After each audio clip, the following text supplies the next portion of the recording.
श्रीरामाची परम भक्ती सोये जाणे सीता सती तिचे भजनाची देहस्थिती भजती युक्ती अवतारा महात्मा सांगतात श्रीरामाची असणारी भक्ती प्रेम जाणे सीता सती भक्तीमध्ये प्रेम असतं महाराज नाथ महाराज म्हणले प्रेमाविन नाही समाधान प्रेम सुख देई प्रेम सुख देई आणि प्रेमाविने नाही समाधान ज्या भजनामध्ये प्रेम नाही ते भजन करून उपयोग नाही दृष्टांत दिले नाथानं त्यांच्या हरिपाठामध्ये प्रेमाविन भजन नाकाविन मोठी आणि अर्थाविन पोथी वाचून काय अर्थ केल्याशिवाय पोथी कळत नाही जसं एखाद्या बाईनं नथ आणली तर त्याला नाद बी लागत तसं प्रेम भजनामध्ये पाहिजे आणि रामाच्या भजनाची प्रेम गोडी आमच्या सीता माऊलीला लागलेली आहे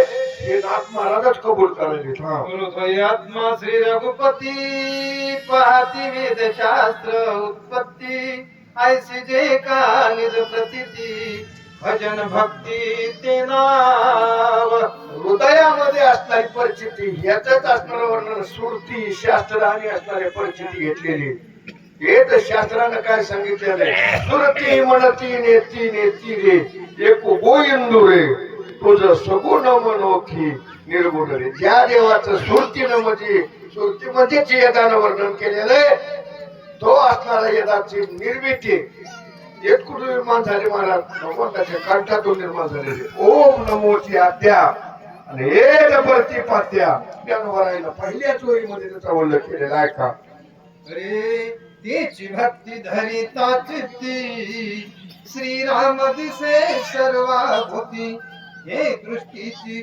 भजन स्थिती केला वेदांती निश्चय हो ही भक्ती ज्याला घडलेली सर्व घटी असणारा कसा आहे तर राम आहे सर्व घटी राम देहादी ही भजनाची परिस्थिती ज्याला झालेली झाली त्याचं भजन असणार सिद्धीला गेलं त्याची सरली रधार झाला सफल अपार पण सगळे असणारे दिसणारे राम रूप दिसावे अशी भक्ती घडायला पाहिजे म्हणले हा याची स्थिती वचनोच्चार हेची वाचक भजन निर्धार श्रीरामाक्षी अक्षर नामोच्चार श्रीराम भगवान रामचंद्र नाहीत हो प्रत्येक असणाऱ्या शब्दामध्ये राम आहे का नाही अक्षरम अक्षरातून आहे माझा रमाकांत देव नाही असं एक बी अक्षर जन्माला आले नाही अक्षराचं स्वरूप ओम याच्यापासूनच असणारे भगवंताचे असणारे काय झालेले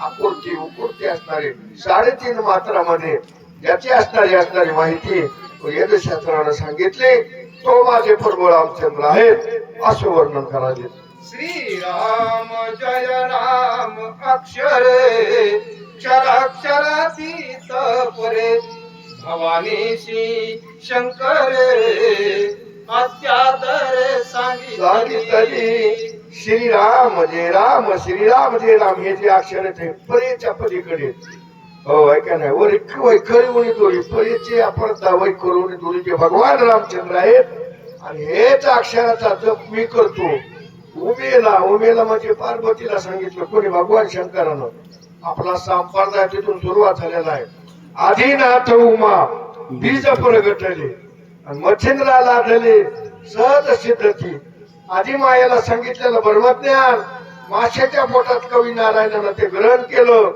आणि ज्ञानोबा पुस्तकालो ज्ञानदेव सारे तो जविले जे असणारे अक्षर पार्वती मातेला सांगितले ते आहेत राम राम राम कोणाला म्हणता येत नाही किती लहान माणूस असला तर त्याला म्हणता येत किती म्हातारा झालेला असला त्याला म्हणता येत सगळ्यात असणारा राम हा मंत्र सोपा आहे सगळ्याला मानण्यासारखा आहे म्हणून सगळ्यांना राम राम हा मंत्राचा जप करावा महात्माचा आग्रह आहे याची स्थिती करिता श्रवण अक्षरार्थ श्रीराम पूर्ण सांगती झाला श्री रघुनंदन हे निज भजन श्रवणाचे श्रवण करणाऱ्याने काही पुरा पोथीतलं नाही करण्याचं भोर नाही पण इतकंच असतं घ्यायला पाहिजे काय राम राम एवढा जर जप केला ना तर सर्वांनाच फलच झालं महाराज. ज्ञानोबरायला सुंदर वर्णन केलंय.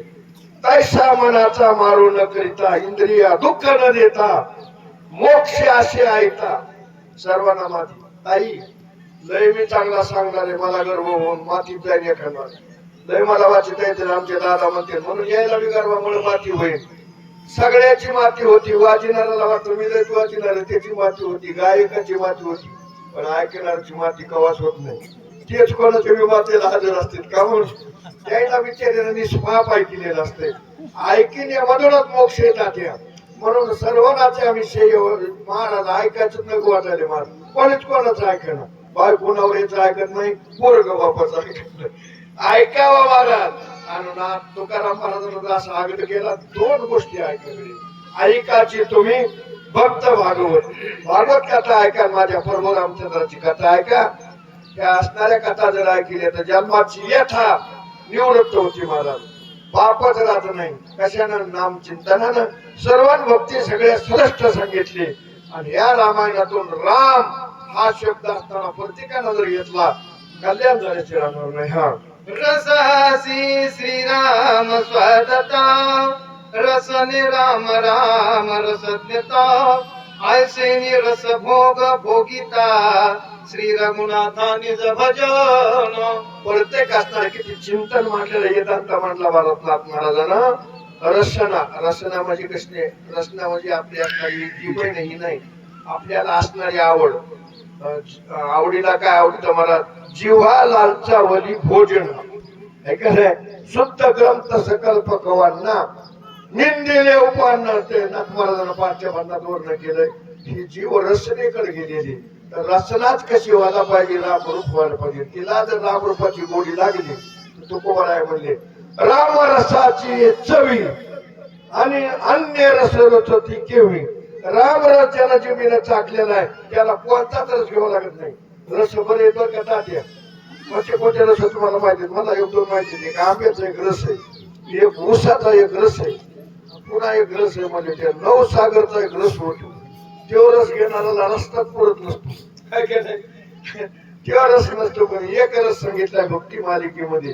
तो रस ज्ञानोबरायानं ज्ञानेश्वरीमध्ये वर्णन केलेला आहे. सहज बर्म रसाचे पारणे केले अर्जुना लागी नारायणे, त्याचे अवचित पावणे पाठवलो आम्ही. तो रस आम्हाला पाहिजे, तो भक्ती रस आहे. हा रस आनंदाचा, तो रस आपल्याला प्राप्त व्हावा. ज्याला तो रस असणार रुचलेला आहे तो रुचलेलाच घेणार नाही. रस नाही ही राम रसाने काय असणे रुचायला पाहिजे. आणि ह्या रसनेला आपल्या वाणीला राम रसाचीच गोडी लागावी, दुसऱ्या रसाची गोडी लागू नये. दुसऱ्या रसाची गोडी लागली तर आमचे वाघमारे आहेत.